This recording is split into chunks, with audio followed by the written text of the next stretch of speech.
আমি বাহেরদার ইথিওপিয়ার আরেকটি প্রসিদ্ধ শহর, সেখানে এসে পৌঁছেছি। তো আমি যখন এয়ারপোর্ট থেকে বের হলাম, আমি আসলে হতভম্ব হয়ে গেছি। কারণ এটা আসলে অত ব্যস্ত কোনো এয়ারপোর্ট না। তার কারণ এখানে আদি আব্বাবা থেকেই, ইথিওপিয়ার যে রাজধানী, সেখান থেকে যেই ফ্লাইট আসে, সারাদিনে হয়তো 3-4টা ফ্লাইট আসে, কিন্তু সকালেই দেখলাম যে 2টা ফ্লাইট 15 মিনিটের আগে পিছে আসলো। কিন্তু আমাদের ফ্লাইটটা অত বেশি লোক ছিল না, হয়তো প্রথম ফ্লাইটে অনেক লোক ছিল। যাই হোক, 15 মিনিটের আগ পিছে আবার বিকালে ফ্লাইট যায়, এখনও যাবে ফ্লাইট। তো কিন্তু বাইরে বেরিয়ে দেখলাম যে ভিতরে কোনো ট্রাভেল এজেন্ট কিছুই নাই। আর বাইরে বেরিয়ে দেখলাম যে তেমন কেউ ইংরেজিও বুঝে না। আর আমার যে ট্রান্সলেটের যে সিস্টেম, সেটাতে আমি ইথিওপিয়া খুঁজে পাচ্ছিলাম না। এর মধ্যে একটা ট্যাক্সি ড্রাইভার আমার পিছনে যে বসে আছে, ওই ট্যাক্সি ড্রাইভার সে আমাকে বললো যে আমি ইংরেজি বলতে পারি, তুমি কী চাও। তা আমি তাকে বললাম যে আমি ট্যুরিস্ট, আমি এখানে আসছি বেড়াইতে।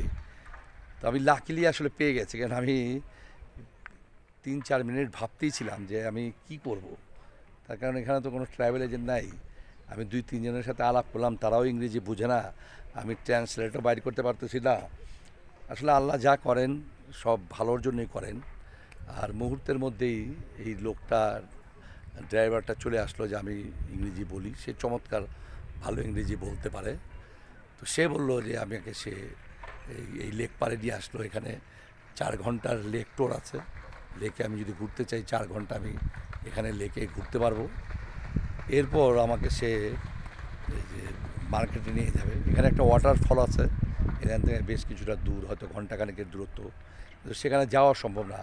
তার কারণ হলো ইথিওপিয়ার একটা সমস্যা হচ্ছে যে ইথিওপিয়া অনেক বড় দেশ, কিন্তু জায়গায় জায়গায় হচ্ছে ওদের সিভিল ওয়ার হচ্ছে। ওরা জায়গায় জায়গায় আজাদি চাচ্ছে, বিভিন্ন স্টেটে, বিভিন্ন শহরে। তো অনেকগুলো শহরেই আমার যাওয়ার ইচ্ছা ছিল, কিন্তু বেশিরভাগ এখানেও সিভিল ওয়ার চলতেছে। আমি এয়ারপোর্ট থেকে নেমেই অনেক আর্মি দেখলাম, আমি এখানে গাড়ি করে তারা যাচ্ছে। তো সিভিল ওয়ার চলতেছে বিভিন্ন জায়গায়, যার জন্য সমস্যা। কিন্তু ইথিওপিয়া অনেক সুন্দর একটা দেশ। আরেকটা সমস্যা হচ্ছে যে ডলার যে আছে, এটা আসলে যে আপনি ভাঙাবেন সেটা একটা বিশাল সমস্যা। তার কারণ এখানে আপনি ব্যাংকে বা কোনো জায়গায় ভাঙাতে গেলে পাবেন 55 থেকে 60 টাকা, কিন্তু বাইরে ভাঙালে আপনি পাবেন 100 টাকা। আমি তো আদি আবাহতে দেখলাম, ও মানে বলছে যে 80 টাকা, 90 টাকা। তো দেখা গেল যে আমি যে এয়ারপোর্টের টাকা ভাঙিয়েছি, তাতেই আমার 300 টাকা ভাঙিয়েছে আমি ডলার। তাতে $150 আমি বা এই $120-130 আমি ধরা খেয়েছি। কিছু করার নাই, উপায় নেই। কেন বাইরে ভাঙাবেন, সেটাও হয়তো ওই তো সত্যিকারের টাকা নাও হতে পারে। আরেকটা হচ্ছে যে এখানে বাইরে যে আপনি ডলার ভাঙাবেন, তাতে 100 টাকা আপনি পাবেন, 100 টাকা পাবেন। আর ব্যাংকে ভাঙালে, তো এই যে একটা বিশাল সমস্যা, বিশাল তারতম্য, এটা আসলে এই ভ্রমণ মানুষের জন্য একটা বিশাল সমস্যা। দেখেন এত বিশাল তারতম্য যে বাইরে 100-120 আর এমনিতে 50 টাকা 60 টাকা, এটা আসলে কিভাবে হয়? ভ্রমণ ট্যুরিস্টদের জন্য একটা সমস্যা। যেহেতু সিভিল ওয়ার হইতেছে, জায়গায় জায়গায় সমস্যা, এদের বিভিন্ন স্টেটে সমস্যা।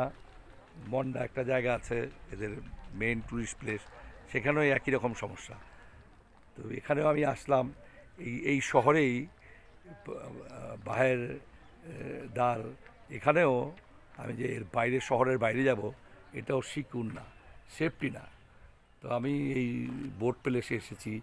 চমৎকার লেক, চমৎকার জায়গা, খুবই সুন্দর এবং আকর্ষণীয় লেক। তো এই ধরনের লেক আমি জীবনে বহু দেখেছি, নতুন কোনো কিছু না।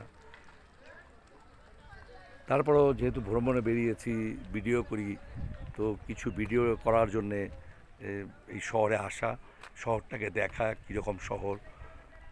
তবে দারিদ্রতা যে এখানে আছে, এটা প্রত্যেক পদে পদে দেখা যায়। এখানে 80টা ভাষায় কথা বলে না, 80টা ল্যাঙ্গুয়েজ এবং 80 প্রকারের জাতি আছে এখানে। তো কত ভ্যারাইটি সেখানে, আমি দুনিয়ার কোথাও এই রকম জিনিস আমি দেখিনি, যে ৮০ ভাষা, ৮০টা জাতি, এটা একটা বিশাল ব্যাপার। এখানে আমি এসেছি, দেখি কি করি, এখনও চিন্তা করিনি।